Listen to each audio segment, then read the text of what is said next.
Olá, gente, a paz de Cristo a todos.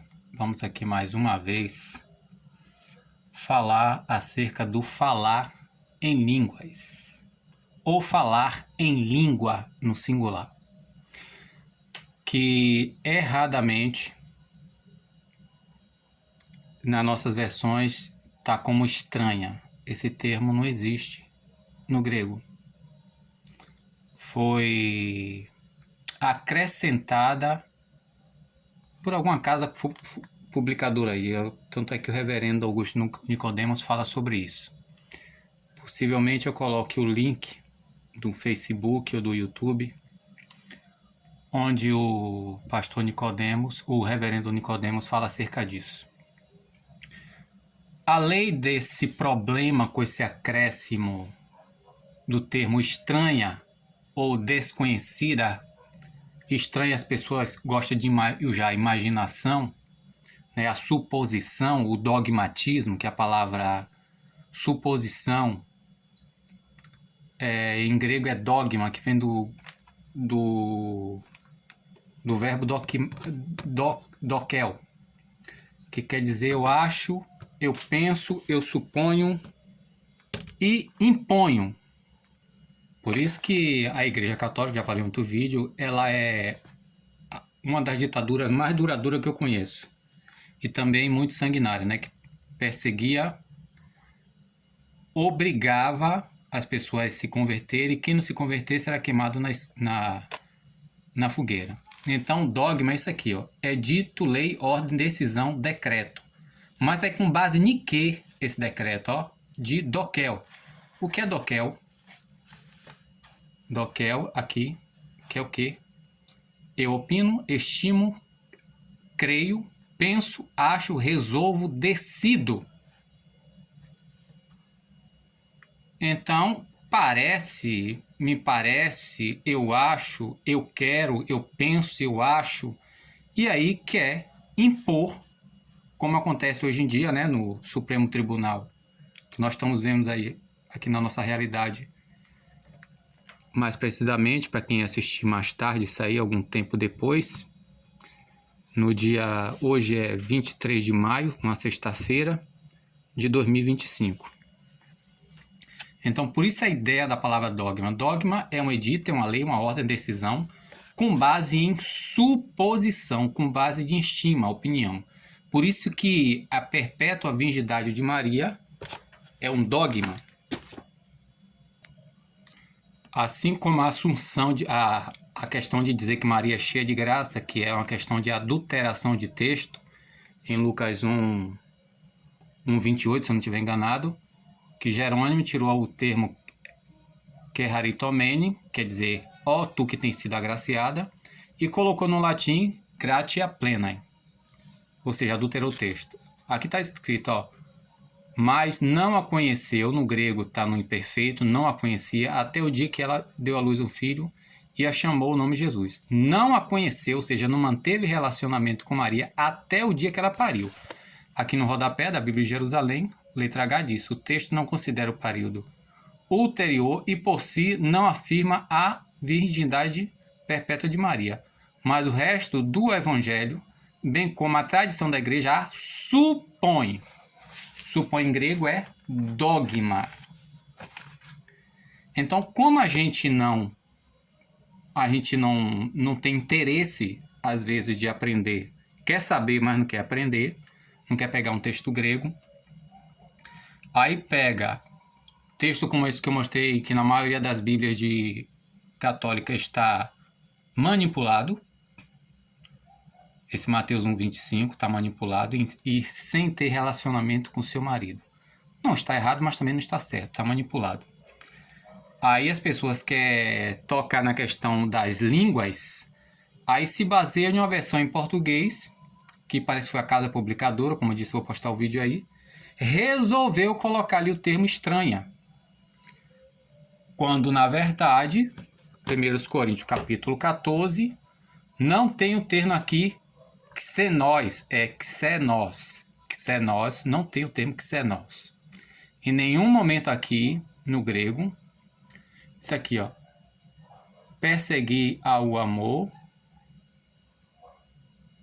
zelai, ou aspirai as coisas espirituais. Na nossa versão está como os dons espirituais aqui. Tá, pneumática, as coisas espirituais. E mais ainda, a fim de que profetizeis. Porque o que está falando ou o que fala em língua, glosse está no caso dativo feminino singular. Quando você pega uma gramática como essa daqui, que é a Noções do Grego, que é uma gramática fundamental, você pode pesquisar na internet, comprar ou então baixá-la. Vai aqui na página 73, você vê aqui os artigos no grego. O formato é esse aqui, ó. Locativo, instrumental e dativo. Locativo já está dizendo, né? O local, o onde. Aqui, instrumental, por meio de que, como. E o dativo, né? A quem, né? Boa, perfeita, ou o culto aceitável a Deus. Então, o dano ou o proveito da ação cai sobre Deus. É o caso dativo. Nesse caso aqui é o caso instrumental. Está aqui, ó. T, que é a terminação singular feminina. Como nós podemos ver aqui, aqui não está escrito glosse xenos,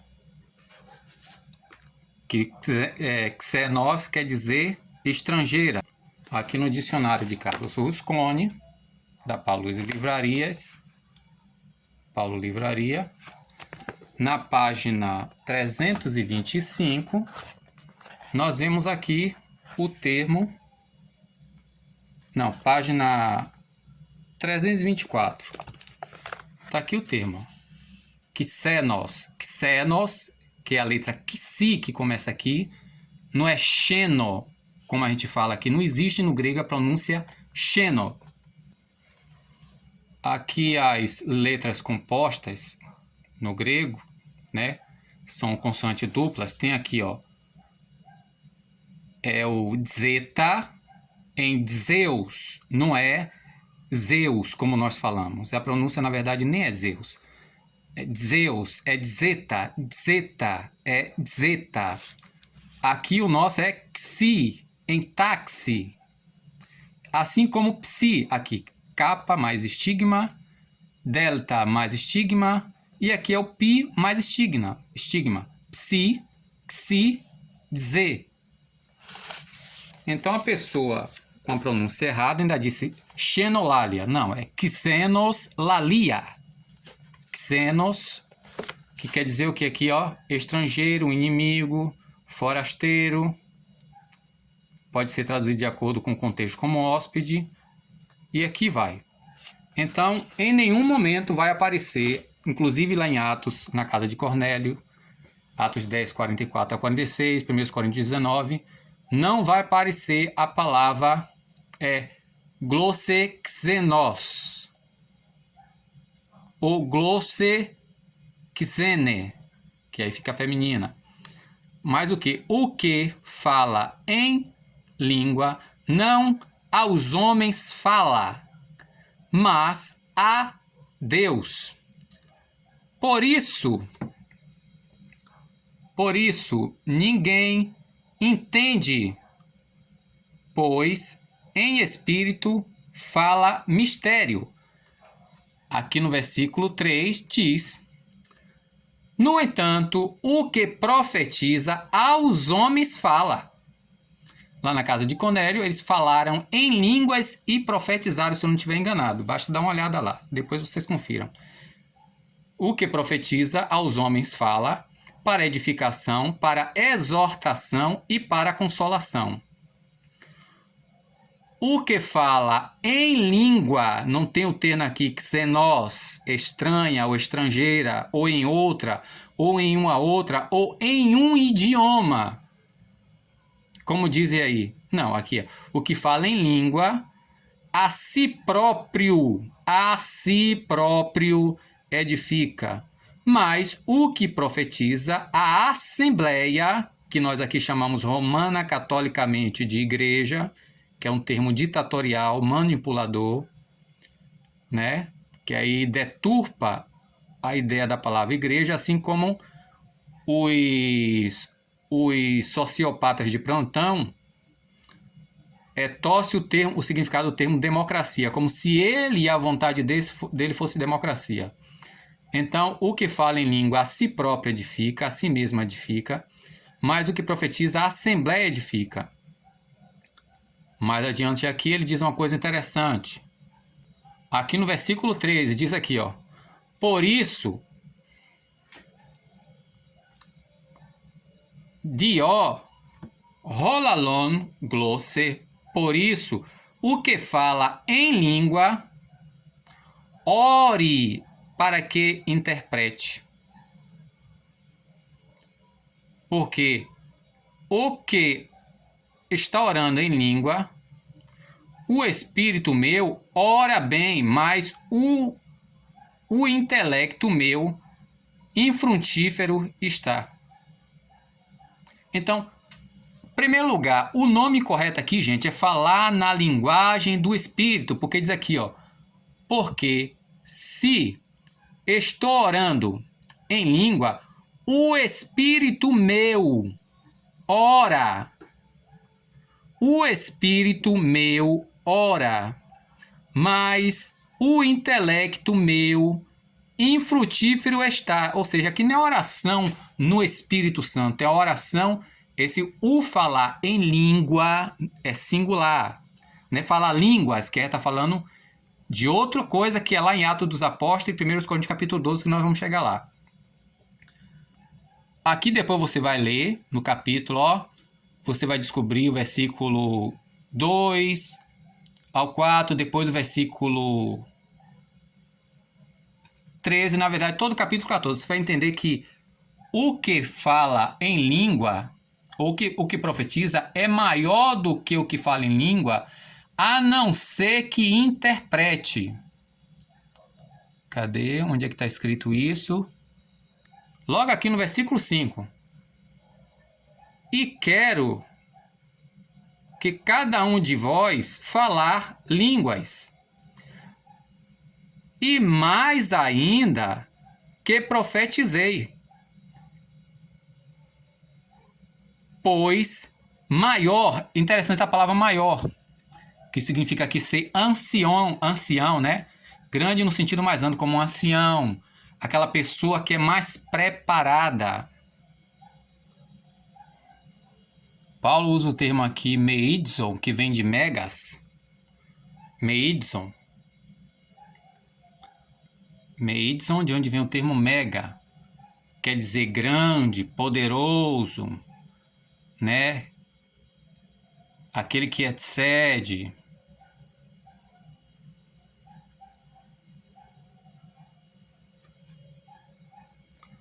Fala de pessoas que são eminentes por sua capacidade, virtude. Aí ele fala que o que profetiza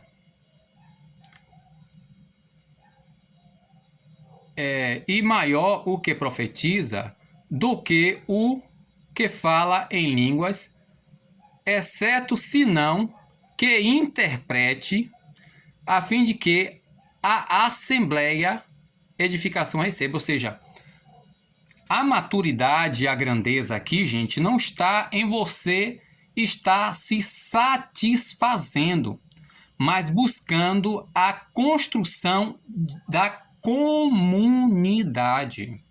Por isso que Paulo começa criticando no capítulo 1, no capítulo 3 e no capítulo 4, a respeito do partidarismo que hoje é comum, né? Cada um tem a sua denominação para seu gosto. E da meninice em superestimar as pessoas. As pessoas têm que ser respeitadas, valorizadas, estimadas, não superestimadas. Paulo pega e diz logo quem é Paulo, quem é Apolo. Depois leia o que é que ele diz lá no capítulo 1 e 2 acerca do que o povo estimava Pedro, Tiago e João e o que aconteceu com Pedro quando Paulo viu ele em falta. Então, o contexto aqui, gente, que depois você leia todo o contexto aqui, que eu não vou ler, pode ler em português mesmo, só para chamar a sua atenção. O contexto aqui de aos Coríntios é Paulo escrevendo ao povo já convertido, a comunidade, que nós hoje chamamos igreja e pensamos logo que é um templo, uma denominação, uma instituição. Não, está escrevendo quem aqui? Paulo a quem? A Assembleia de Deus, que não é a AD, que nós entendemos aqui, mas a comunidade, as quais estão em Corinto, os santificados em Cristo, os eleitos, os santos, junto a todos os que sobre é invocado o nome do Senhor. Então está falando aqui aos salvos. E essa língua aqui, Paulo está falando no capítulo 14, a respeito da ordem no culto. O culto em Cristo. O culto ou serviço entre os irmãos. Chamando a atenção para que no culto público ou em um culto normal haja ordem, diferente do contexto não só histórico e panorâmico aqui em Atos dos Apóstolos, onde Paulo ainda não havia se convertido, mas com certeza ele estava lá, porque era uma festa do Pentecoste, e Paulo, como zeloso da lei, como ele mesmo testemunha aos Gálatas capítulo 1 e 2, ele estava aqui nesse dia de Pentecoste, porque a ação do Espírito Santo, aquela ação sobrenatural, aquele fato sobrenatural que aconteceu, pontualmente, cronologicamente, no dia de Pentecoste. Não foi um Pentecoste, foi no dia de Pentecoste. Foi um ato sobrenatural, poderoso de Deus. Tanto é que diz aqui, ó. E no consumar o dia de Pentecostes, 5, 10, ou seja, 50, estavam todos unânime sobre o mesmo. E surgiu subitamente, rapidamente, de dentro do céu, um barulho, um som ou um ruído, como que no agitar de um vento violento, e foi cheia toda a casa onde estavam sentados. Ou seja, a casa onde os discípulos estavam sentados, dentro do cenáculo. Lá fora estava ocorrendo o Pentecostes. Porque, de acordo com a linguagem dos pentecostais hoje, alguns pentecostais, da denominação que faz parte dos neopentecostais, não era para os discípulos estar aqui, porque o Pentecoste estava acontecendo lá de fora, não estava dentro. O Pentecoste, a festa da lei, ordenada pela lei, que era uma festa da lei de Moisés, que era tipicamente para os israelitas, estava acontecendo fora, não dentro. Mas a gente inverte tudo, troca tudo. Ele estava sentado e foram e deixaram-se mostrar a eles como se repartindo língua como que de fogo, e assentava em cima de cada um deles. Olha que negócio interessante, ó. Em cima de cada um deles. E foram cheios cada um do Espírito Santo e começaram a falar aqui, ó, heterais. Cá, gente, em Coríntios não tem heterais. Aqui, ó, heterais. Heterais. Outras línguas. Heteras, aqui tem hetérias. Hetérias, que vem de hétero. É o plural instrumental, como eu mostrei aqui na gramática.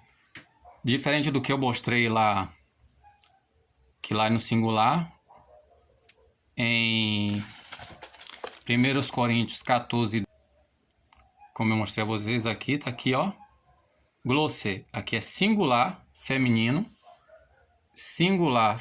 instrumental.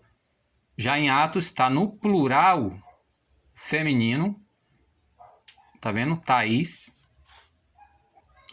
Aqui, apesar de ser língua estrangeira, como está aqui no contexto, as nações as quais o Espírito dava, ó, foram cheios toda a casa, cadê aqui em versículo 3?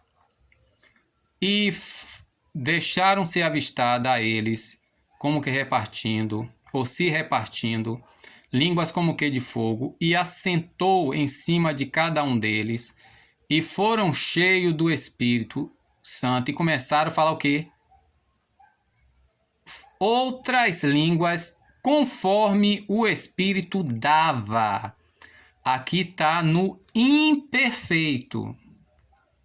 Aqui na Bíblia analítica, diz o quê? Ó, edido. Edido é o quê? Verbo indicativo, imperfeito, ativo.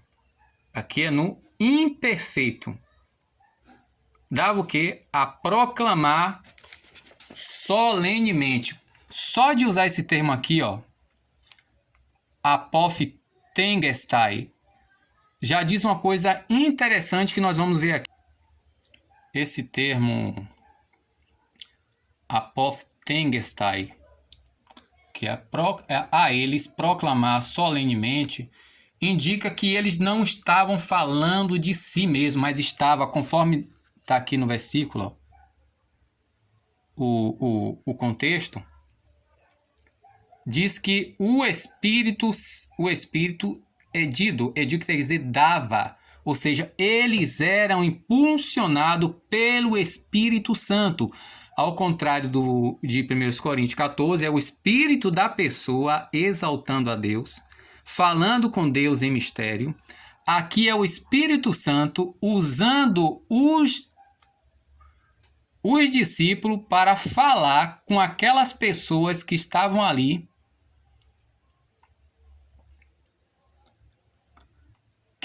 para comemorar o Pentecostes. Enquanto aos Coríntios, capítulo 14, está falando a respeito da ordem do culto entre os crentes e que possivelmente possa entrar um descrente.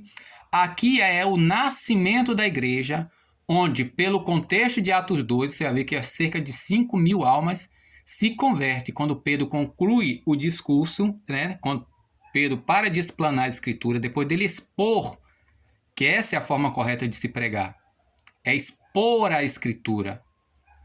É isso que nós vemos Esdras fazendo, nós vemos Josias mandando fazer, expor a escritura. Quando você procura extrair o conteúdo da escritura e apresentar ao povo, entendeu como é que é o negócio? Você extrai a massa da mandioca, você extrai o suco da mandioca, você prepara a comida, você apresenta aquilo que é de fato alimento, o povo é saciado e é transformado. Então aqui o Espírito Santo começa a impulsionar os discípulos a falar outras línguas, que é justamente o que Paulo fala, tá? Cadê o termo aqui? Heterais, aqui, heterais, que quer dizer outro, diferentes, que equivale justamente ao mesmo dom que Paulo fala aqui em 1 Coríntios capítulo 12, versículo 10, que é chamado de quê? Aqui, ó. A outro genes glosson. Genes glosso, que é gene? Gene vem de genos, que quer dizer prole, família, raça, nação, tipo, estirpe. Ou diversidade, nação, prole. Tanto é que quando você vê aqui o contexto, gente, que infelizmente a maioria de nós, principalmente pessoas sectaristas, com a mente sectarista, que é acostumada a repetir, sem sentar para estudar, Aí diz o que? Dava para proclamar. E estavam em Jerusalém habitando judeus, homens piedosos da parte de todas as etnias de debaixo dos céus.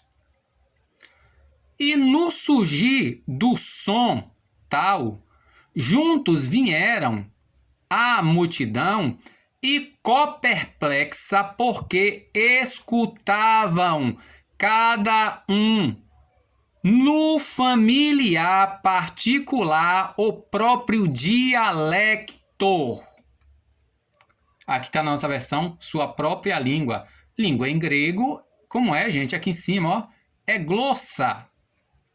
Que aqui está no instrumental. É glossa. Dialecto, gente, fala de um típico modo de falar de uma prole, de uma linhagem. É mais do que própria língua. Está aqui, ó, 1 Coríntios capítulo 12, como eu falei.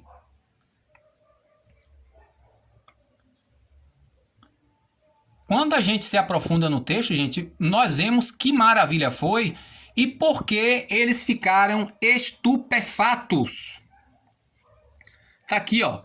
Gene, glosson, ou glosson, gene, glosson. Estirpes, famílias, nacionalidades, gêneros, prole.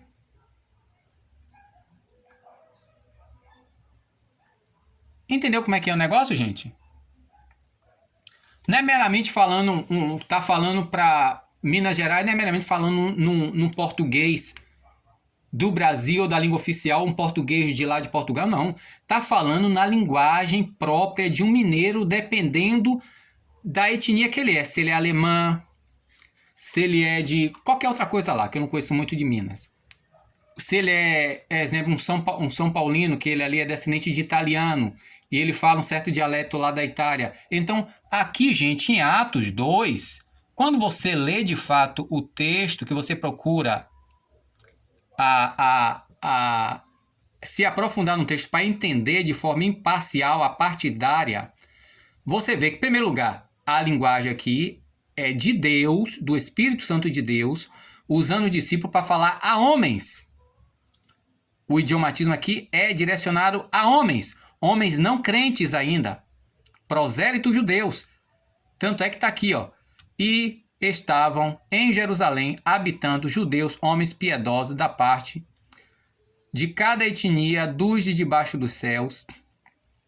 E no surgir do som tal, juntos vieram a multidão e perplexo, porque escutavam cada um no familiar, próprio, particular dialeto, falando deles. E ficaram atônitos e admirados, dizendo: não eis estes os mesmos que estão falando galileus? Aí você vai pegar e estudar sobre os galileus, que falavam um dialeto corrompido, eram censurados e desprezados. Tanto é que Isaías 9 diz isso. Por muito tempo, inclusive por Deus, a Galileia dos gentios. Tanto é que Nicodemos, lá no capítulo 7, no finalzinho, quando ele diz: a nossa lei condena alguém sem antes o escutar e saber o que ele faz?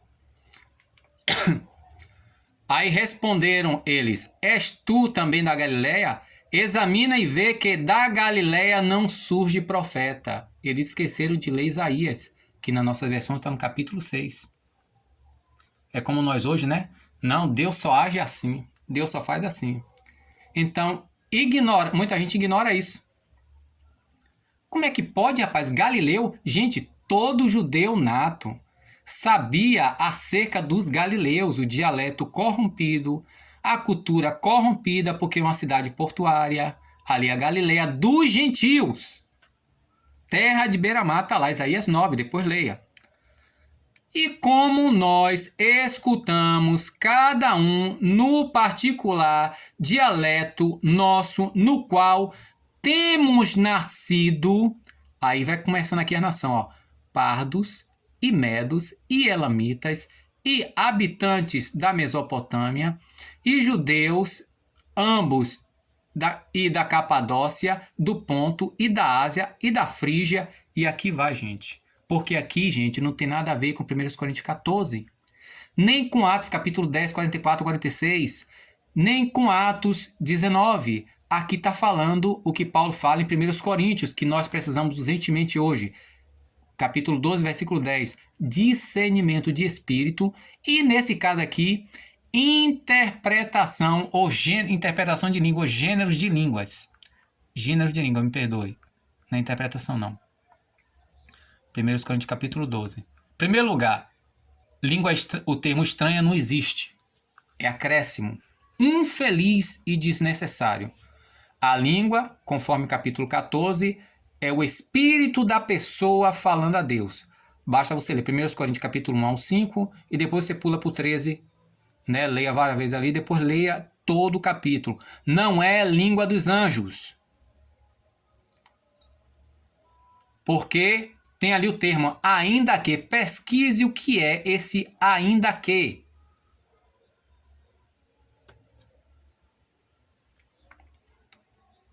Pesquise o que é. Aí você vai ver o que é essa locução. Que Paulo ali não está dizendo, né? Está dizendo que a gente fala a língua dos anjos. Não. Como a gente não lê o texto, né? Parece que a gente tem preguiça. Então, Atos dos Apóstolos, capítulo 2, gente. A língua ali é falada aos homens. E está dizendo homens que ainda não são crentes, porque a igreja acabou de ser revestida de poder. Versículo 10 diz o que aqui, ó?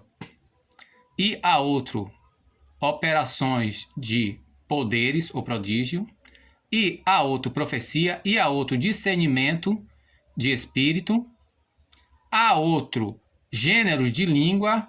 E a outro, interpretação de língua. Então, nós, mais do que nunca, estamos precisando desses três dons. Discernimento de espírito. Gênero de língua, nós vemos aí. Vários tipos de língua. E interpretação de língua aqui. Genes, raça, estipe. E glosson,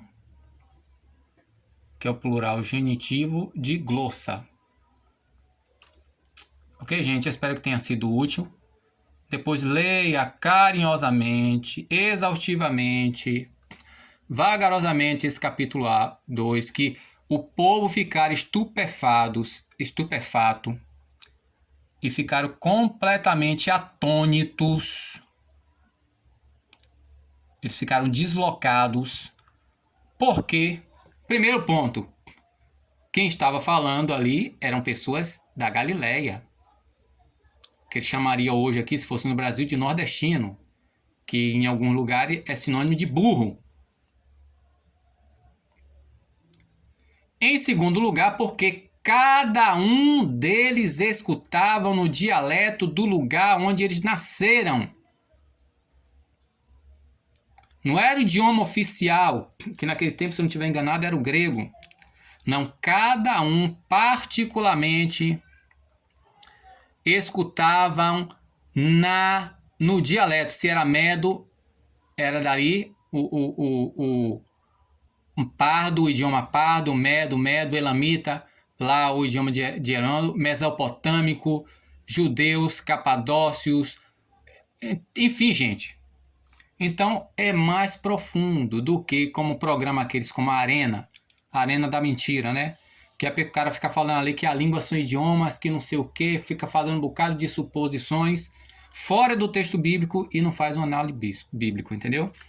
Então, a paz de Cristo, que você possa sentar e analisar carinhosamente, vagarosamente e exaustivamente o texto, para você saber a distinção entre língua dos anjos, a língua que é falada aqui em Atos, que é a língua direcionada aos homens e não a Deus, e a língua do Espírito, lá em 1 Coríntios capítulo 2, que é o Espírito da pessoa falando a Deus, não a homens, como está escrito aqui, ó.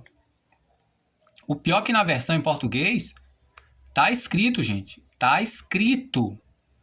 O contexto do texto está falando. Ainda diz, o meu espírito ora. E na nossa versão está bem. Está aqui o versículo 2. Ó.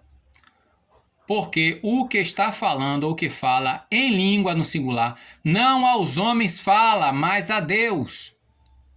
Por isso ninguém entende, pois em espírito fala mistério. Mas o que profetiza aos homens... Gente, está mais claro do que isso, pelo amor de Deus. E aqui Paulo mandando a carta aos convertidos. Se é que eu posso dizer assim. Aos crentes, está aqui no versículo 1. Ó. A gente não sabe o que é contexto, não, é? É por isso que a gente pega a carta de Tiago, carta aos Hebreus, a carta de Pedro, e a gente quer botar como doutrina para a igreja, porque não entende o que é prescrição e descrição. Paulo, eleito apóstolo de Cristo Jesus, através da vontade de Deus, e Sóstenes, o irmão, a igreja de Deus, a que está em Corinto, santificados em Cristo Jesus, eleitos santos. Eleitos e santos. Ou eleito em santidade. Nada a ver com Atos 2. Então, ou eu analiso, ou eu examino, ou vou continuar batendo cabeça, movido com meu dogma, ou dogma do partido que eu faço parte. E aí fico com esse eriteísmo, né? Essa heresismo, né? Que a gente chama aqui de heresia, esse sectarismo, essa divisão, com base em opinar, defender um lado e não buscar a verdade. Apenas defender um lado, porque eu acho, eu suponho, eu creio e eu determino que esse é o verdadeiro. Sem examinar, sem nada. Como aqueles médicos, né, que nem olha para a cara do paciente, tá sentindo dor, é isso. Tá sentindo não sei o que, é isso. Vai para casa. Aí a pessoa, quando vai descobrir qual o motivo, o que é que tá causando, já é tarde demais. A paz de Cristo.